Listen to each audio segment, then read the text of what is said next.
Hello students, welcome to my YouTube channel primary tuition classes. मेरा नाम है पुष्पा यादव। आज मैं आप लोगों को class 8 blossom English chapter 11 midnight express इसका पार्ट 2 पढ़ाऊंगी और हिंदी में समझाऊंगी, ठीक है। और इसके साथ ही मैं एक्टिविटी 4 और एक्टिविटी 5 इसी वीडियो में सॉल्व कर दूंगी, ठीक है।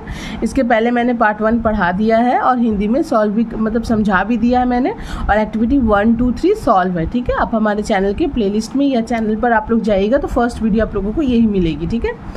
तो चलिए आज हम लोग स्टार्ट करते हैं। Let's continue.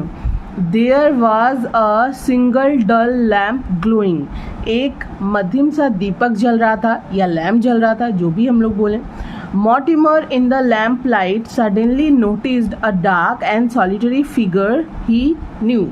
मॉर्टिमर ने उस दीपक की रोशनी में अचानक से अंधेरे में खड़े एक व्यक्ति को देखा। वो भी एकांत, अकेला था। सॉलिटरी का मतलब होता है अकेले खड़ा था, और उस फिगर को वह जानता था। सॉलिटरी फिगर, वो जो इंसान के जो फिगर था ना, उस आकृति को, उस एकांत व्यक्ति को वह जानता था।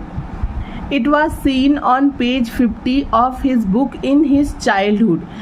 बचपन में उसकी किताब के पृष्ठ 50 पर यही आकृति, यही फिगर देखा गया था, जो उसने देखा था। The figure faced the black mouth of a tunnel. उस फिगर को सुरंग के काले मुंह का सामना करना पड़ा था। दैट मीन्स वो जो फिगर था, वो जो इंसान की जो आकृति थी, वो एक black mouth of a tunnel, एक सुरंग था, सुरंग का काला मुंह, सुरंग के मुंह की ओर वो फेस करके खड़ा था, तो उसे वो सुरंग के काले मुंह का सामना करना पड़ा था, ठीक है। मॉर्टिमर्स इंस्टिंक्ट्स वेयर अराउज्ड। इसका मतलब हुआ मॉर्टिमर की प्रवृत्तियां जाग उठी और वो उत्सुक हो गया, उत्तेजित हो गया। मॉर्टिमर की जो इंस्टिंक्ट है, यानी कि जानने की इच्छा जो बोलते हैं, प्रवृत्तियां जो बोलते हैं, वो जाग उठी। He walked quickly towards the figure and looked into its face. वह तेजी से उस आकृति की ओर बढ़ा और उसके चेहरे को देखा, ठीक है। Mortimer was shocked. मॉर्टिमर हैरान रह गया था। He was staring into his own face. वह अपने ही चेहरे को घूर रहा था, क्योंकि वो जो फिगर था ना अंधेरे में खड़े उस एकांत व्यक्ति का, वो उसी का अपना फेस था, ठीक है। तो he was staring into his own face. वह अपने ही चेहरे को घूर रहा था। A wave of panic surged through Mortimer. इसका मतलब हुआ वह मॉर्टिमर के अंदर एक लहर की तरह घबराहट दौड़ गई। मतलब वो इतना घबरा गया, मॉर्टिमर के अंदर एक घबराहट जो है लहर की तरह दौड़ गई, ठीक है। He turned, gasped and broke into a wild run. वह मुड़ा, हाँफते हुए तेजी से दौड़ पड़ा। टर्न का मतलब मुड़ा, गैस्प्ड का मतलब होता है गैस्प्ड, इसका मतलब होता है हाँफते हुए।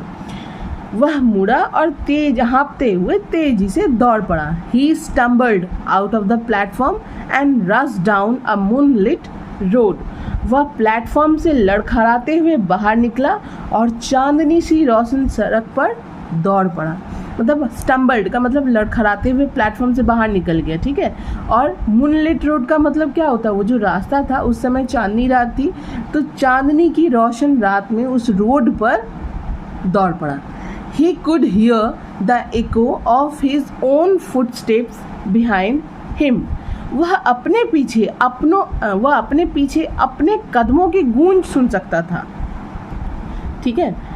Echo of his own footsteps behind him, इसका मतलब हुआ अपने ही पीछे अपने ही कदमों की गूंज सुन सकता था। The footsteps were steadily gaining on him. मैं इसको ऐसे कर लेती हूँ। The footsteps steadily gaining on him. इसका मतलब हुआ ऐसा लग रहा था जैसे वो जो फुट स्टेप है, वो जो कदम है, वो धीरे धीरे मॉर्टिमर के करीब आ रहा था, ठीक है। जबकि वो उसी का फिगर था। देखिए, वो उसकी छाया थी। मैं आप लोगों को बस एक शॉर्ट फॉर्म में बता दे रही हूँ, कंक्लूजन दे रही हूँ कि इस कहानी में एक्चुअल वो उनकी छाया है, मॉर्टिमर की छाया है, जिसे देखकर वह डर भी जाते हैं, जिसके फुट स्टेप से वो भयभीत हो जाते हैं, ठीक है। तो ये है वो कहानी। तो गेनिंग ऑन हिम, इसका मतलब हुआ ऐसा लग रहा था जैसे वो जो फुट स्टेप है, वो जो कदम है, वो धीरे धीरे मॉर्टिमर के करीब आ रहा था। Mortimer paused for a moment. Mortimer एक पल के लिए रुक गया, ठहर गया। He was completely shaken with fear, वह डर के मारे पूरा कांप रहा था, ठीक है, यह कांपने लगा। He began to run again, वह फिर से दौड़ने लगा।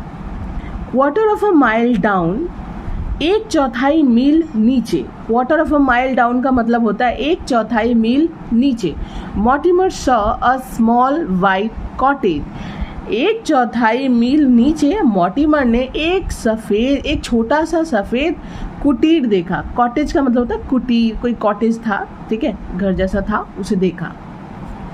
Seeking desperate shelter, Mortimer pounded on the wooden door.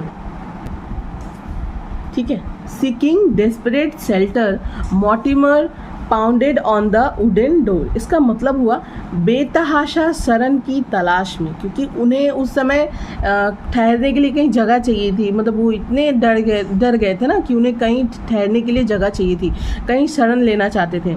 तो सीकिंग डेस्परेट का मतलब होता है, सीकिंग डेस्परेट शेल्टर का मतलब होता है बेतहाशा शरण की तलाश में। Mortimer pounded on the wooden door, इसका मतलब मॉर्टिमर ने लकड़ी के दरवाजे पर जोर से दस्तक दी, ठीक है। पाउंडेड का मतलब होता है हिट करना, किसी चीज़ को जोर से धक्का देना, जोर से मारना, या मतलब किसी चीज़ को हिट करना। तो उन्होंने, मॉर्टिमर ने क्या किया, एक वुडन डोर, एक लकड़ी के दरवाजे पर जोर से दस्तक दी, ठीक है, नॉक करने लगे। He heard heavy footsteps coming down creaking stairs. He heard, उसने, क्रीकिंग स्टेयर्स का मतलब होता है चढ़चढ़ाती सीढ़ियाँ, जो सीढ़ियाँ चढ़ के आवाज़ नहीं होता जैसे चढ़ने पर, वो वाला। तो उसने चढ़चढ़ाती सीढ़ियों से नीचे आती हुई भारी कदमों की आवाज़ सुनी। ही हर्ड हेवी फुटस्टेप बोला गया ना, यानी कि एक सीढ़ी थी जो कि बहुत ही आवाज़ कर रही थी, चढ़चढ़ाती हुई सीढ़ी थी जो बहुत ही आवाज़ कर रही थी। तो उस सीढ़ी से उन्होंने एक भारी कदमों की आवाज़ सुनी, जिससे कोई इंसान भारी कदमों से नीचे की ओर उतर रहा हो, ठीक है। The door opened and a shadowy figure stood with a candle. दरवाज़ा खुला, एक साया सा व्यक्ति मोमबत्ती के साथ खड़ा था। द डोर ओपन का मतलब वो दरवाज़ा खुल गया, और शैडोई फिगर, एक साया सा व्यक्ति, ठीक है, एक कैंडल के साथ खड़ा था। दे एक्सचेंज्ड नो वर्ड्स, उन्होंने आपस में कोई शब्द नहीं कहा, किसी ने किसी को हाय हेलो वेलकम कुछ भी नहीं कहा। दे एक्सचेंज नो वर्ड्स, उन्होंने आपस में एक शब्द भी नहीं कहा। The shadowy figure beckoned him inside. The shadowy figure beckoned him inside. इसका मतलब हुआ उस साये से व्यक्ति ने उसे अंदर आने का इशारा किया, ठीक है। जो शैडोई फिगर था, साया सा जो व्यक्ति था, उसने उसे अंदर आने का इशारा किया। किसे अंदर आने का इशारा किया? मॉर्टिमर को। They went up the creaking stairs, वे फिर चरचराती सीढ़ियों से ऊपर चढ़े, ठीक है। मतलब वो सीढ़ी जो थी वो बहुत ही आवाज़ कर रही थी, चढ़ की, तो वो क्रीकिंग स्टेयर्स का मतलब वो चढ़चढ़ाती सीढ़ियों से फिर वे ऊपर उठे, क्योंकि वो जो शैडोई फिगर था वो तो नीचे आया हुआ था। तो उसने डोर ओपन किया, फिर उसके बाद मॉर्टिमर को लेकर ऊपर गया, ठीक है। तो ये है हमारा पार्ट 2 हिंदी एनालिसिस। इसका वर्ड नेस्ट मैं आप लोगों को बता दे रही हूँ। सॉलिटरी, इसका मीनिंग है लोनली, मतलब अकेला। इंस्टिंक्ट्स मतलब इंस्टेंट रिएक्शन, ठीक है, मतलब किसी चीज़ की प्रतिक्रिया बहुत ही जल्दी, इंस्टेंट रिएक्शन, ठीक है, जल्दी प्रतिक्रिया जो बोलते हैं। पाउंडेड या बैंग, यानी कि बढ़ा या जोर से किसी चीज़ पर दस्तक दी, ठीक है। ये हो गया हमारा वर्ड नेस्ट, ठीक है। अब हम लोग आ जाते हैं एक्टिविटी 4 में। आई होप आप लोगों को अच्छे से समझ में आया होगा। मैंने लाइन बाय लाइन इसीलिए थोड़ा लेट करके मैं एक एक वर्ड को दो बार या एक एक सेंटेंस को दो बार बोलती हूँ, ताकि आप लोग अच्छे से समझ जाओ। एक्टिविटी 4 में आते हैं। Complete the following sentences with information from the text. ये जो सेंटेंस है इसको टेक्स्ट से कंप्लीट करना है, मतलब ये इनकम्प्लीट है, इसका कुछ पार्ट दिया हुआ है और कुछ पार्ट इस टेक्स्ट से हम लोग को कंप्लीट करना है, इस कहानी से। तो मैं आप लोगों को बताती हूँ। मैंने लिखा हुआ है Mortimer noticed in the lamp light. इसका आंसर क्या होगा? अ dark and solitary figure he new. देखिए यहाँ पे जगह नहीं था इसलिए मैंने ही न्यू ये ऊपर लिख दिया। ये पूरा सेंटेंस लिखने के बाद आप लोग ऊपर मतलब लिखिएगा ही न्यू, फिगर के बाद है ही new. Mortimer noticed in the lamp light a dark and solitary figure he knew. Okay. Number B. The solitary figure faced the black mouth of a tunnel. The solitary figure faced the black mouth of a tunnel. ठीक है. Walking towards the figure, Mortimer looked into its face. फिर से मैं बोल रही हूँ. Walking towards the figure, Mortimer looked into its face. D. The shadowy figure stood with a candle. The shadowy figure stood with a candle. ठीक है. ये मैंने अभी लाइन बाय लाइन आप लोगों को समझाया है. अगर मैं आप लोगों को ये ना भी बताऊँ ना तो भी आप लोग कर लोगे, मुझे पता है. ये बहुत आसान भी है क्योंकि जब चैप्टर समझ में आ जाता है ना तो कुछ भी कहीं से रहेगा ना तो हम लोग खुद ब खुद कर लेंगे.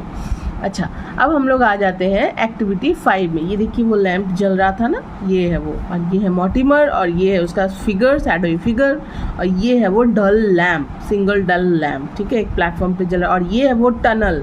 ये देखिए ये है वो टनल जिसके मतलब जिस तरफ मुंह करके मॉर्टिमर खड़े थे. मतलब वो ब्लैक माउथ टनल, जो शैडोई फिगर जो जिसे देखकर वो दौड़ कर आए, उन्हें लगा वो उनका अपना चेहरा है. एक्चुअली वो उनका शैडोई फिगर था. ठीक है, फिर भी है और भी पार्ट 3 में है. ये टोटल कंक्लूजन नहीं है कि ये सिर्फ उनका शैडोई फिगर के थ्रू ही है. अभी भी है पार्ट 3, आप लोग पढ़िएगा, पढ़ाऊँगी जब मैं तो आप लोग को अच्छे से समझ में आ जाएगा. अब हम लोग एक्टिविटी 5 कंप्लीट कर लेते हैं. Activity 5, answer the following questions. When had Mortimer seen the dark and solitary figure in his childhood? When had, कब मॉर्टिमर ने डार्क एंड सॉलिटरी फिगर देखा था अपने बचपन में. ठीक है, तो इसका आंसर होगा, इसका आंसर मैंने लिखा हुआ है, मैं आप लोगों को दिखाती हूँ. ये देखिए, इसका आंसर होगा इन हिज चाइल्डहुड. देखिए ध्यान से, in his childhood Mortimer had seen the dark and solitary figure on page 50 of his book. कब देखा था पूछा गया ना, मॉर्टिमर ने कब देखा था. तो इन हिज चाइल्डहुड, बचपन में मॉर्टिमर ने वो the dark and solitary figure, वो जो एकांत में अंधेरे में खड़े व्यक्ति को पेज 50 पर अपनी किताब के पृष्ठ 50 पर उन्होंने देखा था. इसका आंसर होगा in his childhood Mortimer had seen the dark and solitary figure on page 50 of his book. Okay. Number 2, Mortimer was shocked. Mortimer हैरान रह गए थे. When was Mortimer shocked and why, कब मॉर्टिमर हैरान रह गए थे और क्यों. देखिए मैंने इसका 2 आंसर लिखा है. ठीक है, आप लोगों को जो अच्छा लगेगा आप लोग वो लिख सकते हैं, दोनों ही सही है. नंबर बी का पहला आंसर मैंने लिखा है, Mortimer was shocked when he saw that the dark and solitary figure was actually his own face. Mortimer हैरान रह गए थे जब उन्होंने देखा कि अंधेरे में खड़ा एकांत व्यक्ति और वो जो मतलब फिगर जो है, उस व्यक्ति की आकृति जो है वो एक्चुअली उन्हीं की फेस है. ठीक है, इसीलिए वो शॉक्ड रह गए थे. इसमें व्हेन भी आ जा रहा है, यानी कि कब, और क्यों हैरान रह गए थे, ये आंसर भी आ जा रहा है. ठीक है, मैंने एक और आंसर लिखा है नंबर बी का. ये दोनों ही सही है, आप लोग दोनों में से कोई एक लिख सकते हैं. मुझे लगा कि मैं 2 आंसर दे दूं कि जो आप लोगों को अच्छा लगेगा. एक आंसर यहाँ से लेके यहाँ तक जो मैंने अभी बोला है, एक आंसर मैं आप और बता देती हूँ. Mortimer was shocked when he saw the dark and solitary figure on the platform. कब शॉक्ड रह गए थे, जब उन्होंने प्लेटफॉर्म पर डार्क एंड सॉलिटरी फिगर को देखा था. And why he was shocked because the image looked just like him. वो शॉक्ड रह गए थे क्योंकि वो जो इमेज थी, वो जो आकृति थी, वो बिल्कुल उन्हीं की तरह थी. लुक्ड जस्ट लाइक हिम, उन्हीं की तरह दिखती थी. तो दोनों आंसर का मतलब एक ही हुआ, आप दोनों में से कोई एक लिख सकते हैं. ठीक है, अब हम लोग आते हैं नंबर सी में. What was steadily gaining on Mortimer as he stumbled out of the platform. ऐसी क्या चीज़ थी जिसके जो मॉर्टिमर का पीछा कर रही थी और वो लड़खड़ाते हुए गिर गए थे प्लेटफॉर्म पर. तो इसका आंसर क्या होगा, इसका आंसर होगा as Mortimer stumbled out of the platform, the echo of his own footsteps was steadily gaining on him. मैं एक बार और बताती हूँ. As Mortimer stumbled out of the platform, the echo of his own footsteps was steadily gaining on him. Mortimer platform से लड़खड़ाते हुए गिर गए थे.